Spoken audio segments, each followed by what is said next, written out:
this video, I'm going to talk about Windows 98 and Windows ME. Uh, the last two in the Windows 9X series. That's how I refer to it. Oh, good lord! I thought I got rid of this wallpaper. That is nasty. That familiar sound.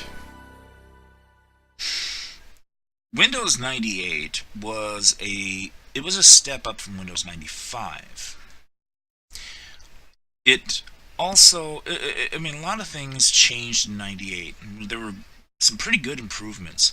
There was a vast amount of improvement in how you can connect to the internet. And if memory serves me correctly, this version also made it much easier to connect to the internet through broadband. If because broadband was starting to show up in more places. It wouldn't really explode, I think, until around 2000 or so, but I know that I am pretty sure I was using Windows 98 second edition with the broadband that I had. I mean, it was a whopping 3 megabits a second download speeds. Wow, that was impressive back then. And of course, MSN Network, they had their own little thing back in the day. You had an improved version of Internet Explorer.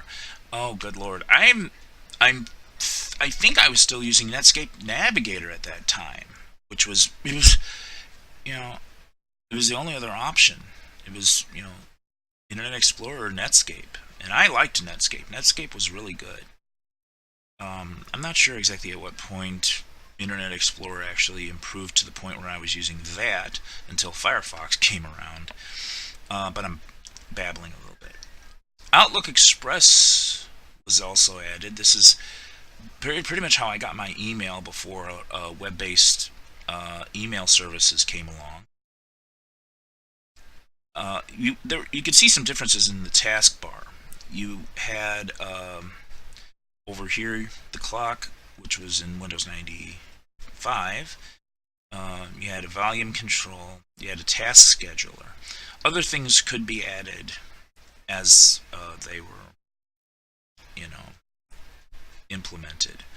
But this was a part of the taskbar that was more informational than anything. But it also gave you shortcuts to more system-oriented things.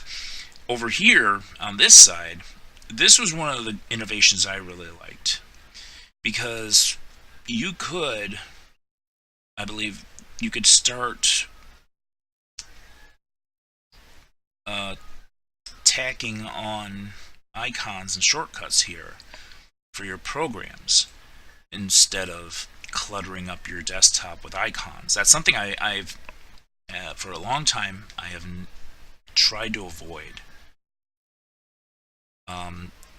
The start menu had a little bit of it was a little bit of an upgrade. The Windows Update was placed up here in a static position. You still, of course, had your programs, but this is a word I'm going to say a lot. We saw more compartmentalizing with Windows, which I thought was a good thing. You could keep your items organized, your programs, your apps, your documents, everything organized. And of course, Windows 98, unlike Windows 95, the earlier version of Windows 95, when you shut down Windows 98, you didn't have to wait for it to tell you to turn the computer off. It just turned the computer off. So this was really good, and it got a lot of use. It was really a very popular and I thought, very well made operating system. But then Windows threw Millennium Edition at us. Oh boy. Windows Millennium Edition. Wow. Where do I start with this one?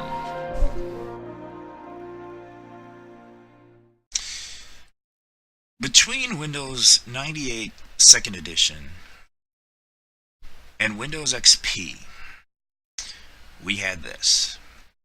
Windows Millennium Edition.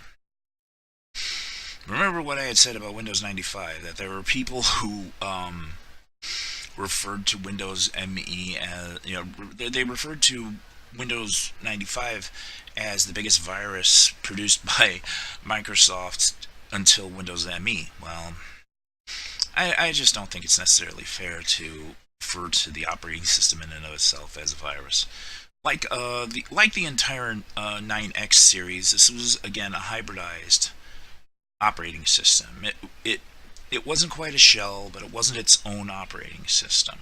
But this would be the last in the 9X line.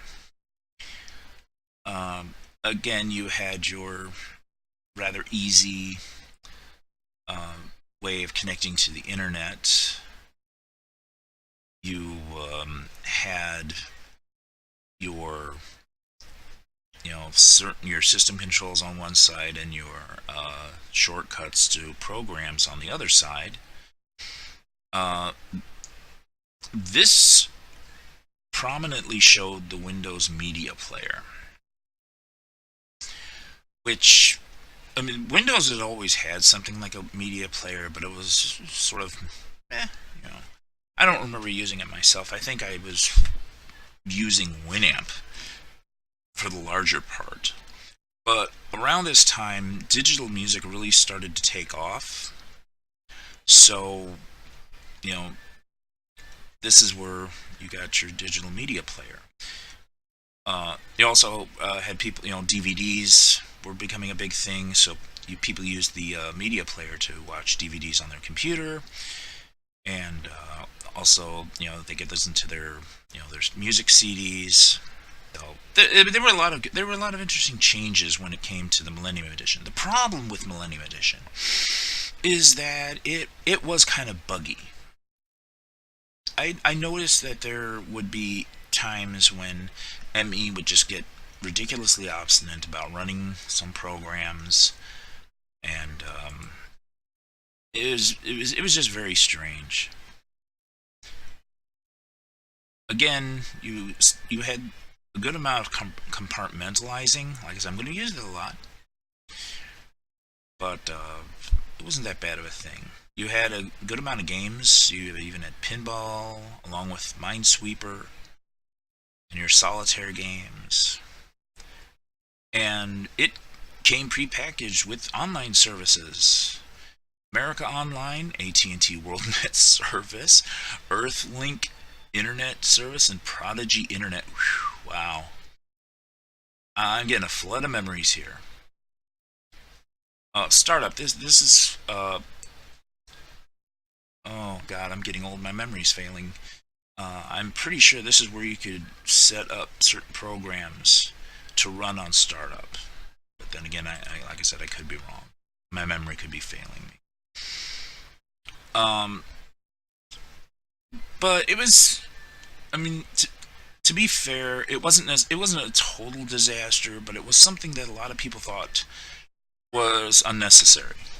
Of course, this was the last gasp for the 9X series and hybrid operating systems. The next product that was going to come out of Microsoft, as far as operating systems for the home user, was going to be a game changer, and people were going to be clinging on to it, very much like they did with 98. But I think it was a lot easier for people to give up 98 and go to Windows XP than it was for people to go from 98 to Windows Millennium. I did, simply because, well, I'm kind of stupid that way. I mean, it was a new version of Windows. I actually picked up the upgrade because it was cheaper. But I did use it. I did use it until XP came out. But XP, that's for another video. So, I will leave it here, and I hope you found this very interesting. And pretty soon I will be uploading a video about Windows XP. And yeah, probably that's what it's only going to be, is I'm just going to be talking about XP in there. So, until then, I'm Nariko Murakami. See ya.